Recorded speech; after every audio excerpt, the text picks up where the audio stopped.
This place is as cold as my heart.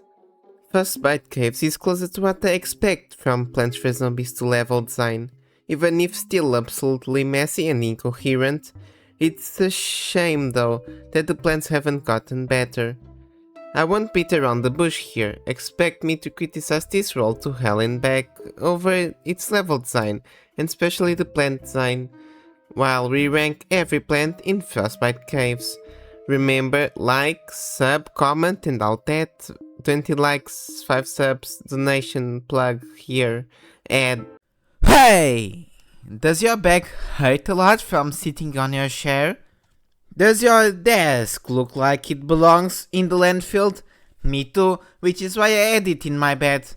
But you deserve better than me. You deserve a Blacklyte chair or desk, with a 4.6 out of 5 on Trustpilot and various products for your gaming setup, partnered with various creators and esports teams, like your one truly.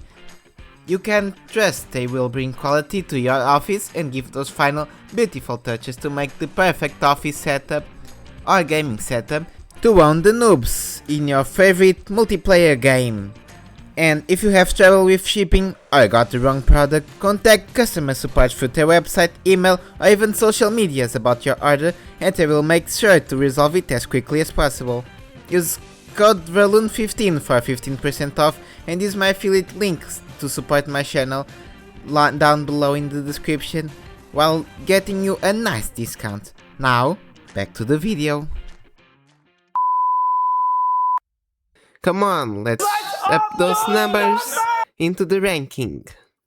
Hot potato. If I had a nickel for every time PvZ2 introduces a gimmicky plant that is useless for every role besides the one they we introduced in, I'd have 2 nickels, which isn't a lot, but it's weird that it happened twice. Yep, we have firmly found lily pad too, but worst. Actively worst. Here's the thing, as much as I can trash talk Big Wave Beach and lily pad for costing 25 cents, at least it works, it's functional, you gain something for using it. Meanwhile, Frostbite Caves gimmick is to constantly remove something from you, in this case, all plants. But Hot Potato cannot offset the gimmick, it can't counter it well, for one simple reason, it's too slow. Yes, you are supposed to use it alongside Pepper-Pult once you unlock it, but then it just makes the design of Hot Potato worse, since it means that it's so useless that its only real use is to heat up sunflowers if you plant Pepper-Pults far from it. And we should address the dragon in our room, Snapdragon. For 50 sun less than Pepper-Pult, we will talk about that later, he can also heat up plants, which means that instead of Hot Potato being your tutorial plant, it will most likely be Snapdragon, since it's the one that retroactively actually is designed well to experiment with both the new gimmicks, Ice Wind and Tile Shift. Saying that, I can see the situational uses of Hot Potato, just not in my yard. F tier, almost these nuts, but it's just mechanically pointless, to the point that the only scenario I can justify it is so niche that it would only work if Frostbite Caves had a night version, which it doesn't. Pepper-Pult. Speaking of the devil, who was the clown that made these 200 suns? I don't even want to joke about it, just why? On paper, it kind of justifies itself since it does 50 damage and attacks 2 splash damage, but kinda is doing a lot of Herculean tasks here.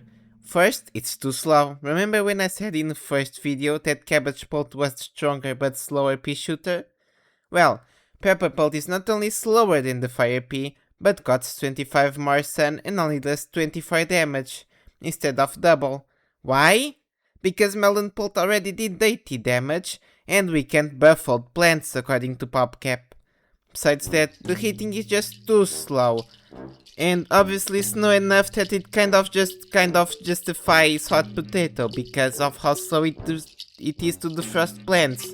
But not really, since, you know, you have had a Snapdragon since Roll 2. The kicker is that, unlike Pea Shooter, Fire Pea Shooter is paid, because if we put the good plants for free, who will pay for the premium ones? So, here we have the result of PopCap turning PvZ2 into a live service game. A plant that is a cabbage pult that feels worse to use, is more expensive, doesn't do enough damage, and after this world where it's outranked by Snapdragon of all things, a plant from the early game, it's worthless over any other expensive or cheaper damage dealer besides some really specific catastrophes like Wackodile or Fat Beat. We get there when we get there. So D tier, it's somewhat useful in these homeworlds and completely outranked anywhere else, with a generic plant food ability like every other catapult plant, a clear sign that the team that worked on the original worlds was long gone by this point. Chard Guard. Sometimes I think these plants were made by a ratio, like a world needs to have 1 damage dealer, 1 gimmick plant, 1 sun producer and 1 wall. But no, that's not it. Big Wave Beach, Dark Ages and Neon Mixtape Tour. And Modern Day also don't include wall plants, for example, so color me shocked at how out of ideas this one is, since they hadn't designed a free wall since Infinite at this point. Chard Guard, in trade of only having 37.5% of the toughness of a walnut, it can push zombies back. I'm going to say it in another way. You pay 25 extra sun for a plant that barely takes a third of the damage of the original wall, and the gimmick, at best, has 3 uses before you need to spend more to recharge it. And worst, it doesn't interact with the levels gimmick, besides pushing zombies back if they came over through the ice storm thing or fell into the lane due to the arrow things on the floor, which, oh, I'm so scared of it. It's almost like we didn't deal with storms in the first world of the game. What's worse is that the plant food ability doesn't even make it stronger, it only regrows its leaves and makes him push enemies away, which can be useful, but tell me the last time you did this consciously and not in an automatic palette mode. The worst part is that it is not totally useless, since there are generally interesting strategies to use them in, which for me makes them just barely reach C tier. I'm not happy about it, in fact I don't like it at all, but have you seen the caliber of the plants in this world? Finding a single positive here that isn't, you don't completely suck, should be an award, especially in a bipolar world like this that has 2 gimmicks and none of them are properly explored, making the 3 plants that start this world mostly useless outside of it. Stunion. It's a good plant, could be great, but it is a standout in this otherwise empty world until plant 5, I guess. The concept is pretty simple, you grab Chili Bean, you remove the fort effect and make it its own plant, making it the only good aspect of that plant useful for just 25 cents, so half the price. Of course this is also useful in Frostbite Caves, since the zombies here are immune to freezing from iceberg lettuce.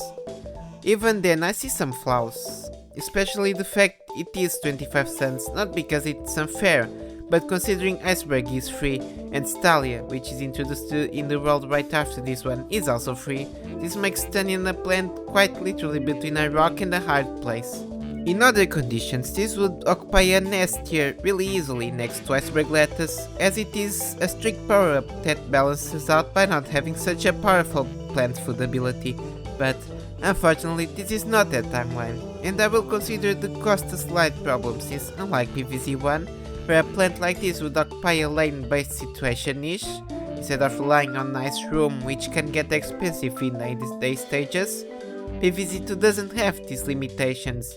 I will still put it in A tier, but I can be convinced quite easily to go even lower to B, depending on how much these issues can affect most players' gameplay with it, or how much people actually select it compared to the other great plants with similar uses. Rotobaga. This plant does not feel like a Frostbite Caves plant, this feels like an apology letter after Big Wave Beach. If I was to analyze how this plant interacts with the world's gimmick, it would get a C. Really, the only thing that it does is ignore the tile gimmick by shooting in diagonals, making them ambushes in those cases, but like Starfruit in the first game, it makes it even more useful outside of those situations. What supports my theory is the fact that this is the first plant that flies, therefore ignoring water for example. It's almost like it's a perfect counter to a certain zombie that fishes plants. since he just repositions it instead of dying or becoming useless or an easy target. Honestly, I try not bringing it up, but this is when I need to point this out. The fact that PvZ2 International only introduced 5 plants per world is straight up stupid.